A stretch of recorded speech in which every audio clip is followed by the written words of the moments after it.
Zechariah 9. The prophecy of the word of Hashem for the land of Hadrach, with Damascus its resting place. Toward Hashem will be the eyes of mankind, and all the tribes of Israel.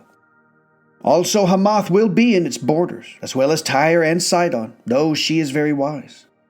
Tyre built herself a fortification. She amassed silver like dirt, and fine gold like the mud of the street.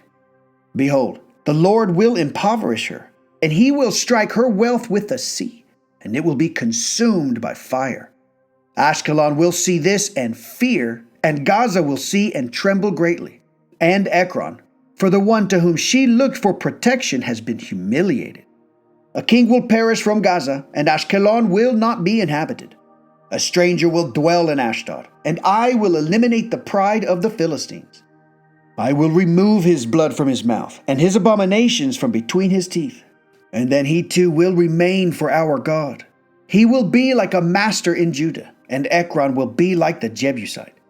I will encamp at my home to protect it against any army and from any enemy who comes and goes, and an oppressor will never again pass through them.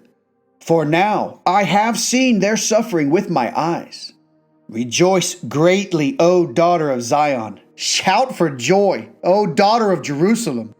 For behold, your king will come to you. Righteous and victorious is he, a humble man riding upon a donkey, upon a foal, a calf of she-donkeys. I will eliminate any battle chariot from Ephraim and any war horse from Jerusalem, and the bow of warfare will be eliminated, and he will speak peace to the nations. His dominion will be from sea to sea, and from the river to the ends of the earth. Also you, through the blood of your covenant, I will have released your prisoners from the pit in which there is no water. Return to the fortress, O prisoners of hope. Today, too, a second announcement. I will return to you, for I will bend Judah as a bow for me. I will fill the hand of Ephraim with a bow. And I will stir up your children, O Zion, against your children, O Greece. And I will make you like the sword of a warrior. Hashem will appear to them, and his arrow will go forth like the lightning.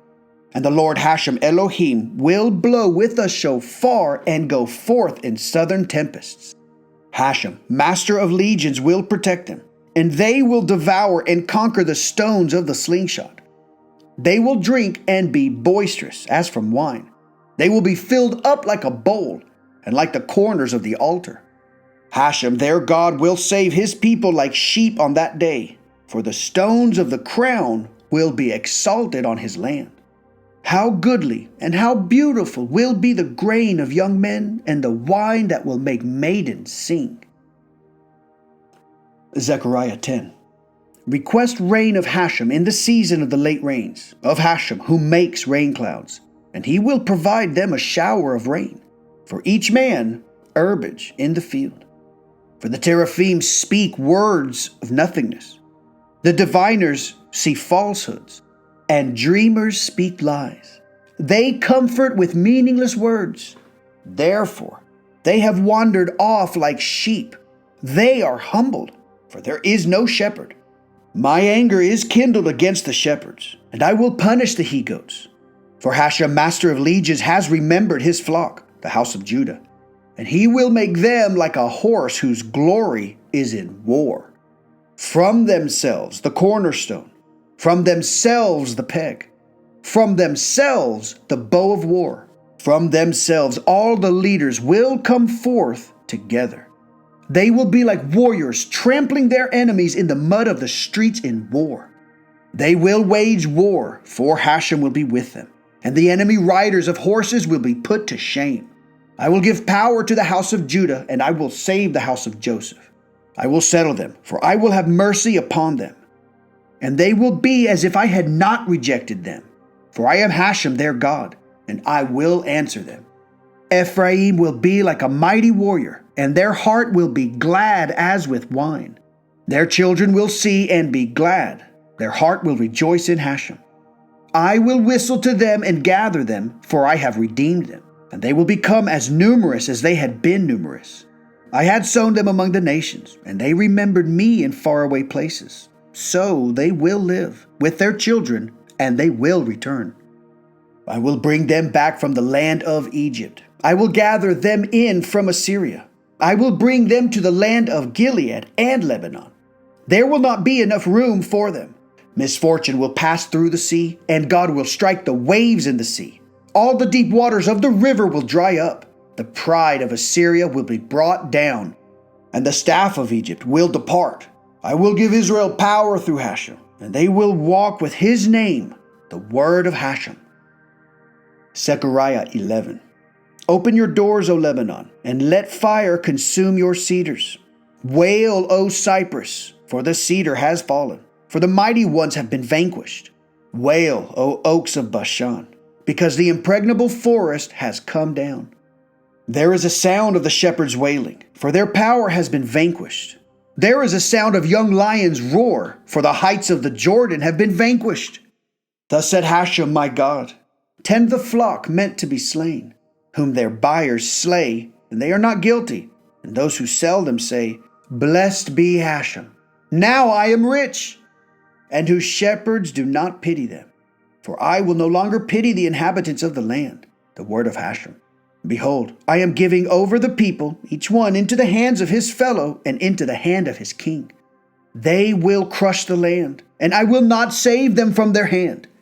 I had tended the flock meant to be slain, because they were the meekest of the flock. I took for myself 2 staffs. I called one Noam, and the other I called Hobelim, and I tended the flock. I removed the 3 shepherds in 1 month, and my soul became impatient with them, for their soul also found me repulsive. I said, I will not tend you. Let the dying one die, and let the decimated one be decimated. And as for the remaining ones, let each devour the other's flesh. And I took my staff Noam, and I broke it, to annul my covenant that I had sealed with the peoples. So it became annulled on that day. And the meek of the flock, all who paid heed to me, recognized that it was so, that it was the word of Hashem. I said to the people, If it is proper in your eyes, give me my fee, and if not, refrain. So they weighed out my fee, 30 silver coins. Hashem said to me, Throw it to the treasure of the precious stronghold, which I have divested from them. So I took the 30 silver coins, and I threw them into the temple of Hashem, to the treasurer. Then I broke my second staff, Hobelim, to annul the brotherhood between Judah and Israel. Hashem said to me, Again, take for yourself the implements of a foolish shepherd. For behold, I am setting up a shepherd in the land. He will not pay attention to the decimated ones. He will not seek out the youth. He will not heal the broken one, and he will not nurture the weak one. But he will eat the flesh of the healthy one and break their hooves. Woe to the worthless shepherd who abandons the flock. A sword upon his arm and upon his right eye. May his arm utterly wither and his right eye go completely blind. Zechariah 12. The prophecy of the word of Hashem concerning Israel. The word of Hashem, who stretches out the heavens and lays the foundation of the earth, and who fashions the spirit of man within him. Behold, I am making Jerusalem a cup of poison for all the peoples all around. Also Judah will take part in the siege of Jerusalem.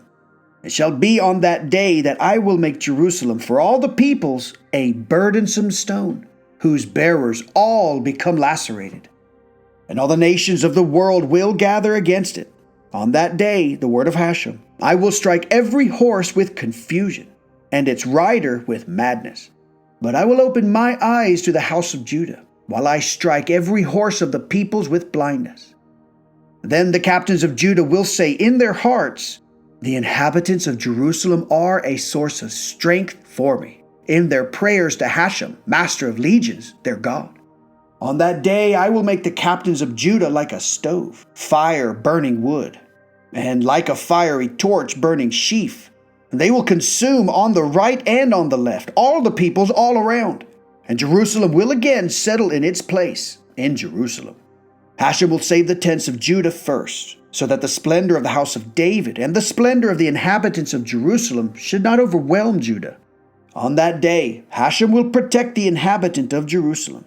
On that day, even the weakest among them will be like David, and the house of David will be like divine beings, like an angel of Hashem before them. It shall be upon that day that I will seek to destroy all the nations that come upon Jerusalem.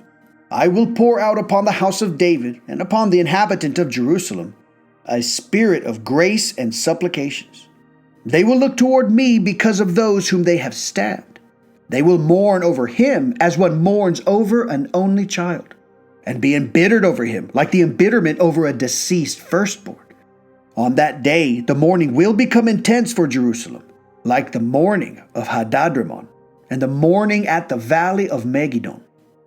The land will mourn each of the families by itself, the family of the house of David by itself, and their wives by themselves, the family of the house of Nathan by itself, and their wives by themselves, the family of the house of Levi by itself, and their wives by themselves, the family of Shimei by itself, and their wives by themselves, and all the families who remain, each of the families by itself, and their wives by themselves. Zechariah 13. On that day there will be a spring opened up for the house of David and for the inhabitants of Jerusalem, for cleansing and for purification. It will happen on that day, the word of Hashem, master of legions, that I will eliminate the names of the idols from the land, and they will not be mentioned again. I will also remove the false prophets and the spirit of impurity from the land. It will happen when a man will prophesy falsely in the future, that his father and his mother, those who bore him, will say to him, "You should not live, for you have spoken falsehood in the name of Hashem." His father and mother, those who bore him, will stab him when he prophesies. It will happen on that day. The prophets will be ashamed, each one of his vision, and when he prophesies it. And they will no longer wear the fur cloak in order to declare their lies. Rather, he will say, "I am not a prophet. I am a worker of the land, for a person took me as a herdsman since my youth." And if someone will say to him, "What are these scars between your arms?" he will say, "It is from when I was beaten in the house of those who loved me." O sword, arouse yourself against my shepherd and against the man who is my colleague, the word of Hashem, master of legions. Strike the shepherd and let the flock disperse, and I will turn my hand against the lesser leaders. There will be in all the land, the word of Hashem, 2 portions of the population will be cut off and perish, and the third will be left in it. I will bring that third into fire and purify it as one purifies silver, and I will refine it as one refines gold. It will call out in my name, and I will answer it. I have said, "It is my people," and it will say, "Hashem is my God." Zechariah 14. Behold, a day is coming for Hashem, when your spoils will be divided up in your midst. I will gather all the nations to Jerusalem for the war. The city will be captured. The houses will be pillaged, and the women will be violated. Half of the city will go out into exile, but the rest of the people will not be eliminated from the city. Hashem will go out and wage war with those nations, as he waged war on the day of battle. His feet will stand on that day on the Mount of Olives, which faces Jerusalem on the east. And the Mount of Olives will split open at its middle, east to west, forming a very wide valley. Half of the mountain will move to the north and half of it to the south. And you will flee to the valley of the mountains, for the valley of the mountains will reach to Azal. And you will flee as you fled from the earthquake that was in the days of Uzziah, king of Judah. And Hashem, my God, will come. All of his holy ones will be with you. It will be on that day. The light will be neither very bright nor very dim. It will be a unique day. It will be known as Hashem's day, neither day nor night. But it will happen toward evening time that there will be light. It shall be on that day, spring water will flow out of Jerusalem. Half of it will flow to the eastern sea, and half of it to the western sea. This will be in summer and in winter. Hashem will be the king over all the land. On that day Hashem will be one, and his name will be one. The entire land will change to a plain, from Geba to Rimmon, south of Jerusalem, and Jerusalem will become lofty, and it will be settled in its place, from the gate of Benjamin to the place of the first gate, to the corner gate, and from the tower of Hananel up to the king's winery. People will live in it, and there will be no more devastation, and Jerusalem will settle in security. This will be the plague with which Hashem will strike all the peoples that have organized against Jerusalem. Each one's flesh will melt away while he is standing on his feet. Each one's eyes will melt away in their sockets, and each one's tongue will melt away in their mouths. It shall be that on that day there will be a great panic of Hashem among them. Each one will grab the hand of his fellow, and his hand will be raised up against the hand of his fellow. Also, Judah will wage war against Jerusalem, and the wealth of all the nations all around will be gathered, gold, silver, and garments in great abundance. And similarly will be the plague of the horse, the mule, the camel, and the donkey, all the animals that will be in those camps, just like this plague. It shall be that all who are left over from all the nations who had invaded Jerusalem will come up every year to worship the king Hashem, master of legions, and to celebrate the festival of Sukkot. And it shall be that whichever of the families of the land that does not go up to Jerusalem to bow down before the king Hashem, master of legions, there will be no rain upon them. But if it is the family of Egypt that does not go up, and it does not come to Jerusalem, there will be no water for them. The same plague will come to pass with which Hashem will strike the nations that do not go up to celebrate the festival of Sukkot. This will be the punishment of the Egyptians, and the punishment of all the nations that will not go up to celebrate the festival of Sukkot. On that day will be written on the horses' bells, Holy unto Hashem. And the pots in the temple of Hashem will be as numerous as the bowls before the altar. And it will happen that every pot in Jerusalem and in Judah will be holy unto Hashem, master of legions. All those who sacrifice will come and take from them and cook in them. And there will no longer be any merchants in the temple of Hashem, master of legions, on that day. Okay then, that was the book of Zechariah. The Jews should be made to feel at ease. They are promised a peace that is nearly unimaginable. And it comes on the heels of a noble and righteous king. A king who is humble, not arrogant. This king will ride in on a donkey. Not golden chariots or steeds, a donkey. Now, what do you make of that? Once again, there will be no war, no warfare. This king is going to be about peace. But before this, God will go to war for them.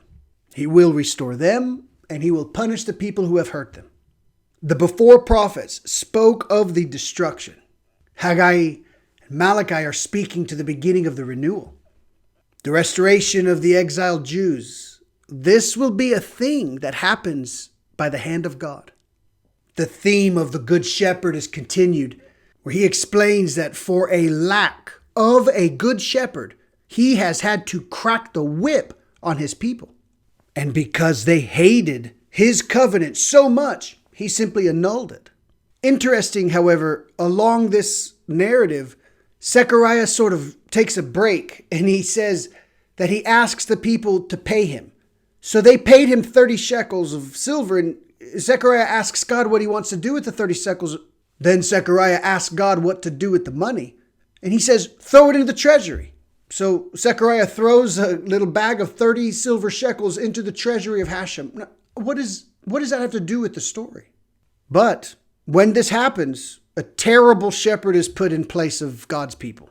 And this terrible shepherd destroys his people. And because of this, God will respond to Judah in a phenomenal way. Enemies will be destroyed. The house of David will be restored. And the Spirit of God, again, will be poured out in a profound way. Profound enough for the people to have a zero tolerance for fake prophets. In fact, it's described here that parents will turn in their children who have the audacity to be a fake. And former fakers will call themselves farmers just to avoid being persecuted of having been a fake liar. This would certainly be something very different, perhaps even something Jerusalem is unaccustomed to. There has been a documented struggle of false prophets having a great deal of success in Jerusalem. A day of judgment, setting the record straight, a noble and worthwhile, honorable king, and a judgment day. This is something to chew on. Thank you for watching. The NQE is out.